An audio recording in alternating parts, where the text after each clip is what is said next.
আমি তোমার বাসায় যাচ্ছি না, না খাইলে আমি যাবো। তুমি মুশফিককে কেন এইভাবে বললা? বলো। কেন বললা ওকে এইভাবে? মুস্তাক কোনো ছেলেকে কিছু একটা বলেছে। তার বয়স কি আর তার বয়স কি? আমি বললাম না, লাইফ ইজ আনপ্রেডিক্টেবল, কখন কার কি হয়ে যায় বলা যায় না। আমি আপনাদেরকে অনুরোধ জানাবো, অনেকে আমাকে বলে যে এই লোকের শক্তি কোথায়, এই লোকের খুঁটির জোর কোথায়। আসসালামু আলাইকুম, আমি আপনাদের কাছে দেখাবো তিশাকে বিয়ে করে এবার ফেসে গেলেন মোস্তাক। তাহলে কি মোস্তাক এখন তিশাকে ডিভোর্স দিয়ে দিবেন? আপনারা এই ভিডিওটি দেখলে বুঝতে পারবেন। তো আজকের এই ভিডিওগুলো অত্যন্ত গুরুত্বপূর্ণ। আমি আশা করবো যে আপনারা না টেনে সম্পূর্ণ ভিডিওটি দেখবেন, আর এই সম্পূর্ণ ভিডিওটি দেখলেই বিস্তারিত জানতে পারবেন। আর এই ভিডিওটি দেখানোর আগে আপনাদের কাছে আমার ছোট্ট একটি রিকোয়েস্ট, আপনারা যদি চ্যানেলে নতুন হয়ে থাকেন তাহলে নিত্য আপডেট নিউজ সবার আগে পেতে আমার এই চ্যানেলটি সাবস্ক্রাইব করে আমার সাথেই থাকুন। আর এখন চলুন বেশি কথা না বাড়িয়ে আমরা এক এক করে ভিডিওগুলো দেখে আসি। তার বয়স কি আর তার বয়স কি? আমি বললাম না, লাইফ ইজ আনপ্রেডিক্টেবল, কখন কার কি হয়ে যায় বলা যায় না। একজন আমাদের বাংলাদেশের গড় আয়ু এখন মনে হয় 60-70-এর বেশি হয় না। তো যখন উনি হয়তো বা উনি মারা যাবেন, তখন আমার মনে হয় না সে আর বসে থাকবে। তখন উনি আবার আরেকটা লাইফ পার্টনার চুজ করে তখন উনি আরেকটা আগে থেকেই তো এস্টাবলিশ হয়ে গেলেন। তো এইভাবেই আবার উনি আরেকটা লাইফ লিড করবে। তো এটা জানা আছে যে উনার ভবিষ্যতে আরেকটা উনার লাইফ পার্টনার আপনাদের জন্য অপেক্ষা করছে। আসলে এটা উনাদের যে রিলেশনটা উনারা সোশ্যাল লাইফে নিয়ে এসেছে, সোশ্যাল লাইফে যেরকম মাতামাতি চলছে, এটা যদি সোশ্যাল লাইফের বাইরে থাকতো তাহলে আমি এই রিলেশনটাকে খুবই পজিটিভভাবে নিতাম। যেহেতু এটা সোশ্যাল মিডিয়াতে এসে একটু লাফালাফি হচ্ছে, আসলে সবার সাথে আমিও এটাই একটু নেগেটিভভাবেই নিচ্ছি। কারণ আমি বলবো যে রিয়েল লাইফে যদি আসলে এটা মেনটেন করতো তাহলে ওনার মানে আর্থিক যে স্ট্যাটাসটা আছে ওটা যদি উল্টো স্ট্যাটাস থাকতো, আর্থিক স্ট্যাটাসটা, তাহলে মনে হয় এটা বেশি ভালো হতো। কারণ আমি দেখেছি যে অল্প বয়সের মেয়েরা, যেটা আমরা আসলে বেসিক্যালি বলতে চাই যে অল্প বয়সের মেয়েরা অনেক হাই স্ট্যাবলিশ একজন বুড়া বয়সের বা অনেক বেশি, তার থেকে অনেক বেশি 50 বছরের বেশি বয়সের সেটেল একটা লোককে ধরে বিয়ে করে স্ট্যাবলিশ হয়ে যায় বা ফেমাস হয়ে যায়। তো উনি যদি আজকে স্ট্যাবলিশ না হতেন, উনি যদি আজকে একজন গরিব ঘরের লোক হতেন, তাহলে কি এই রিলেশনটা হতো? আমার এটা প্রশ্ন, যে উনি যদি একটা গরিব ঘরের একজন পুরুষ হতেন তাহলে কি এই ওনাদের এই রিলেশনটাকে উনি এভাবে মেনটেন করতো? অল্প বয়সী মেয়েরা কি কারণে মানে বয়স্ক লোকদের প্রেমে পড়ে, এই বিষয়টা বলেন তো। বয়স্ক লোকদের প্রেমে তারা কখনোই পড়ে না, এটা একটা মোহ, এটা কিছুদিন পরেই কেটে যাবে। এটা বলে না flavour of the month, it's only flavour of the month. একটা সময় পর তারও আর এই জিনিসটা ভালো লাগবে না, কিন্তু খুব কম মানুষেরই এমন হয় যে এটা টিকে যায়। এখন আমিও দোয়া করি যেন ওনাদেরও এই রিলেশনটা লং লাস্টিং হয় আজীবনের জন্য। বাট যেভাবে চলছে, যেভাবে যাচ্ছে, জানি না, লাইফ ইজ আনপ্রেডিক্টেবল, কার কখন কি হয়ে যায়। ওনারা আসলে এই জিনিসটাকে পজিটিভভাবেই সামনে এনেছিলেন, বাট জিনিসটা পজিটিভভাবে সামনে না গিয়ে একটা নেগেটিভ ব্যাকফায়ার করেছে। কেউই এই জিনিসটাকে পজিটিভলি নিচ্ছে না। সবাই বলছে যে তরুণ সমাজের উপর এটা একটা ব্যাড ইফেক্ট পড়ছে। আসলে এখন অনেকেরই, যারা ভাইরাল না, মানে সোশ্যাল মিডিয়ায় তেমন কোনো পরিচিত না, তারাও এসে বলছে যে আমরাও এরকম একটা সুগার ড্যাডি ধরে বিয়ে করে ফেমাস হয়ে যাব, স্ট্যাবলিশ হয়ে যাব, ভাইরাল হয়ে যাব। তো ওটাকে অনেকেই ফলো করে। আসলে আমাদের বাংলাদেশি মানুষ আমরা অনুকরণ প্রিয়, সবাই অনুকরণ প্রিয়।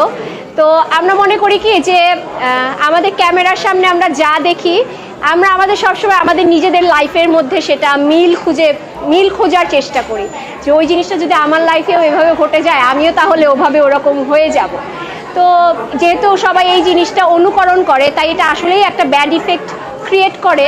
তাই আমি মনে করি যে সবার সামনে ওই ধরনেরই একটা দৃষ্টান্ত রাখা উচিত, যেটা সবার জন্য শ্রেয়। আচ্ছা, যে বইটা বের হলো মুস্তাক তিশা, বইটার কারণে ইয়ং জেনারেশন যারা অল্প বয়স্ক ছেলে মেয়ে যারা আজকাল বই পড়বে, তারা বই দেখে কী করবে? অনেক অভিভাবকরা বলতেছে যে আমার ছেলে মেয়েদেরকে কি আমরা বই কিনে অল্প বুড়ো বয়সের লোকদেরকে বিয়ে শেখাবো কিনা, বিয়ে করবে কিনা? আসলে এই বইটা কি রাখা ঠিক কিনা, বা বই কী কারণে বের করলো আপনার কাছে? আচ্ছা, বইটা যদি রাখা ঠিক না হতো, আমার মনে হয় যে বই প্রকাশনী বাংলা একাডেমি ওনারাই বইটা ব্যান করে দিতেন। যেহেতু ওনারা এটা চালিয়ে যাচ্ছেন, আমার মনে হয় চলবে দেখেই চালিয়ে যাচ্ছে। বাট আসলে ওই আমি যতটুকু শুনেছি যে ওই বইয়ের ভিতরে ওনাদের লাইফ স্টোরিগুলো, প্রতিদিনের কাহিনীগুলো শেয়ার করা আছে। তো আমি তো বইটা এখনো পড়িনি, তা ভিতরে কি আছে আমি জানি না, কতটা এক্সপ্লেনেশন দেওয়া আছে, কোনো শিক্ষণীয়ভাবে এক্সপ্লেনেশন দেওয়া আছে কিনা সেটাও আমি বলতে পারলাম না। বাট সো এই ব্যাপারে আমি কিছু বলতে পারছি না। সেটা হলো যে অল্প বয়স্ক যে মেয়েরা 70-80 বয়স্ক লোকদেরকে বিয়ে করে তাদের ভবিষ্যৎ কি হতে পারে আপনার কাছে মনে হয়? তাদের ভবিষ্যৎ হবে, এটা একদমই খুবই ভালোভাবেই বোঝা যাচ্ছে যে এটা কেন ওনারা এই একটা সম্পর্ক করেছে। হ্যাঁ, তো তার বয়স কি আর তার বয়স কি, আমি বললাম না লাইফ ইজ আনপ্রেডিক্টেবল, কখন কার কি হয়ে যায় বলা যায় না। একজন আমাদের বাংলাদেশের গড় আয়ু এখন মনে হয় 60-70-এর বেশি হয় না। তো যখন উনি হয়তো বা উনি মারা যাবেন তখন আমার মনে হয় না সে আর বসে থাকবে, তখন উনি আবার আরেকটা লাইফ পার্টনার চুজ করে তখন উনি আরেকটা স্ট্যাবলিশ, আগে থেকেই তো স্ট্যাবলিশ হয়ে গেলেন, তো এইভাবেই আবার উনি আরেকটা লাইফ লিড। যে মানুষটাকে দেখতেছেন তিশার বাবার চোখের দিকে আপনারা একটু তাকান, ওনার চোখের মধ্যে কিন্তু আপনার এই যে মানে কেতরের মতো ময়লা লেগে আছে। তার মানে মানুষটা যে ঘুমায় না খায় না, এটার কিন্তু একটা স্পষ্ট প্রমাণ। আমি আজকে আমার বাসায় আমি রান্না করতেছিলাম, ভাত রান্না বসাইছি, এখন চুলাটা আমি অফ করতে পারি না। আমি দারোয়ানকে ফোন করে বলছি যে আমার ভাতের চুলাটা অফ করে দাও। উনি আমাকে ফোন করছে যে ভাই আমি টিভি অফিসের গেটে আছি, আমি ঢুকতে পারতেছি না। তো আমি যেহেতু বাসায় আছি আমি দৌড়াইয়া ওনার কাছে আসছি, এসে আমি ওনাকে ডিবি অফিসে নিয়ে যাই। ডিবি অফিসে নিয়ে যাওয়ার পর উনি একটা জিটি করেছিলেন, ওনাকে জিটিটা হচ্ছে আমি বলি জিটিটা করেছেন উনি 12 তারিখে। ওনাকে একটা নাম্বার থেকে হুমকি দিয়েছে, নাম্বারটা হচ্ছে 0186, বাকি নাম্বারটা আপনারা দিয়ে দিবেন। এই জিটির পেপারসটা আমরা ডিবিডিসির যিনি মহোদয় আছেন ওনার কাছে জমা দিয়েছি, এবং ডিবির প্রধান যে শ্রদ্ধেয় হারুন স্যার আছেন ওনার সাথে যোগাযোগ করার চেষ্টা করেছি। উনি একটু বাইরে আছেন, ওনার সাথে আমরা যোগাযোগ করব, এবং আমাদের এই জিটির কপিটা উনি আমলে নিয়েছেন, বলছেন আমরা এটা দেখব। আমি তো এই ব্যাপারে বেশি কিছু বলতে পারবো, আমি শুধু একটা কথা বলবো যে এদেশের মানুষ এখনো বেঁচে আছে। একটা মানুষ এই যে ওনার যে সিনথিয়া ইসলাম তিশারকে বিবাহ করার পর বয়বৃদ্ধ মানুষটা উনি গতকালকে একটা গান গেয়েছেন যে বয়স আমার বেশি না, ওরে টুকটুকির মা, চুল কটা পেকে গেছে বাতাসে। আমি শুধু বাংলাদেশের মানে পায়ে হাত দিয়ে বাংলাদেশের বাবা মাদেরকে বলতে চাই, একজন বাবা হিসাবে এই ধরনের ঘটনা ফেসবুকে ইউটিউবে সাংবাদিকদের কল্যাণে দেখতে ওনার কতটা কষ্ট লাগে। আমরা এই কষ্টটা আমি মনে করি শুধু ওনার না, এই কষ্টটা সবার।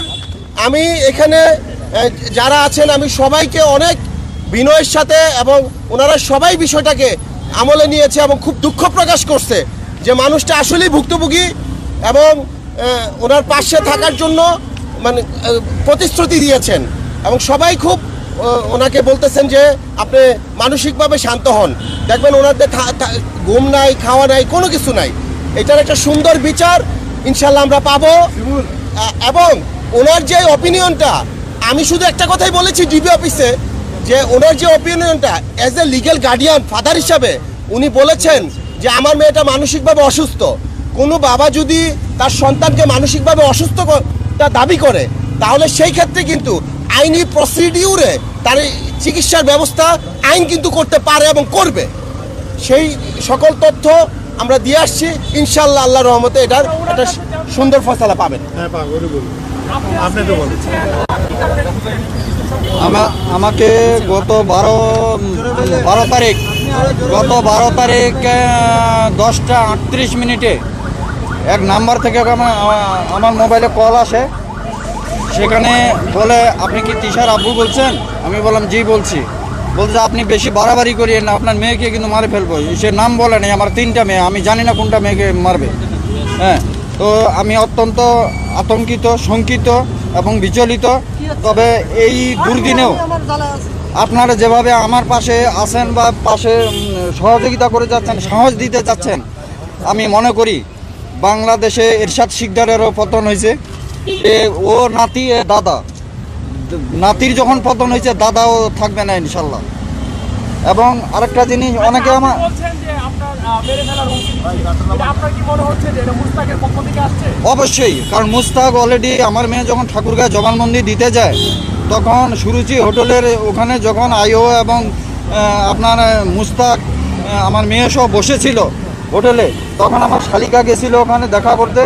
আমার শালিকাকে দেখে আমার মেয়ে দৌড়ে আসে, জড়া ধরে বলছে যে আন্টি এই মুস্তাকের কাছে আমার অনেক অশ্লীল ছবি ভিডিও আছে, ইনি আমাকে বলছে যে আমার কথা মতো জবানবন্দি দিতে হবে, আর না হলে তো এগুলো সব ফেসবুক ইন্টারনেটে ছাড়ে দিব এবং তোমার বাপ মাকে মারে ফেলবো। তোমার এক বোন মুগ্ধা আইডিয়াল থেকে বনশ্রীতে আসে, তাকে খুঁজে পাওয়া যাবে না। সুতরাং সেই বক্তব্যেই তার সেই ইঙ্গিতেরই প্রতিধ্বনি আমি পাইলাম 12 তারিখ সকাল 10:30। সুতরাং আমি আপনাদেরকে অনুরোধ জানাবো, অনেকে আমাকে বলে যে এই লোকের শক্তি কোথায়, এই লোকের খুঁটির জোর কোথায়, এই লোকের রাজনৈতিক পরিচয় আমি আপনাদের মাধ্যমে জানাতে চাই। ইনি হলো নরসিংদী জেলার শিবপুর থানার বিএনপির সহসভাপতি, নরসিংদী জেলার শিবপুর থানার বিএনপির সভাপতি। তো আমি আশা করছি যে আপনারা স্বপ্ন ভিডিওটি দেখেছেন। তা আপনাদের যদি বৃষ্টি নিয়ে কোনো মতামত থাকে আমাকে অবশ্যই কমেন্টে জানাবেন। আর আপনারা যদি আমার চ্যানেলে নতুন হয়ে থাকেন তাহলে আমার এই চ্যানেলটি সাবস্ক্রাইব করে আমার সাথেই থাকুন। তো দেখা হচ্ছে পরবর্তী ভিডিওতে। সেই পর্যন্ত সবাই ভালো থাকবেন, সুস্থ থাকবেন। আল্লাহ হাফেজ।